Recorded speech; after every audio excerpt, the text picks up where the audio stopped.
আজকে থেকে একটা জিনিস মনে রাখবা ভাই, জীবনে যদি আগাইতে চাও, যে কোনো প্রবলেম, যে কোনো ইনসাল্ট, যে কোনো অপমান, যে কোনো ইনসিডেন্ট তোমার জীবনে যাতে ফুয়েল হয় ভাই, এটা একটা যাতে আগুন হয়।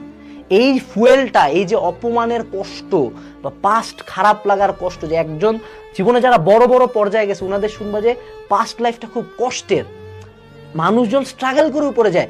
তোমাকে আল্লাহ স্ট্রাগল দিচ্ছে ম্যান, তোমাকে আল্লাহ অপমান দিচ্ছে। কেন দিচ্ছে? তিনি চায় তুমি উপরে যাও। তুমি কি করতেছো? অপমানে নিয়ে যাচ্ছ ট্রমাতে।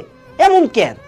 তোমারে আল্লাহ চাচ্ছে যে বাবা তোরে কষ্ট দিচ্ছি, তুই কষ্ট থেকে তুই আগুনের মধ্যে পুরবি, লোহার মারে মারে শক্ত হবি, তুই হবি শক্ত, তোরে জীবনে কেউ ফালাইতে পারবে না, তুই হবি মানে পুরা বট গাছের মতো, যে না কাটা পর্যন্ত পড়বো না, এরকম শক্ত। যে কোনো খারাপ, যে কোনো ইনসাল্ট, যে কোনো অপমান, যে কোনো ইনসিডেন্ট, যে কোনো ব্যাকডেট, যে কোনো পড়ে যাওয়া, যে কোনো ফল ফুয়েল হিসাবে নেওয়া শিখো, মনের মধ্যে পুষো।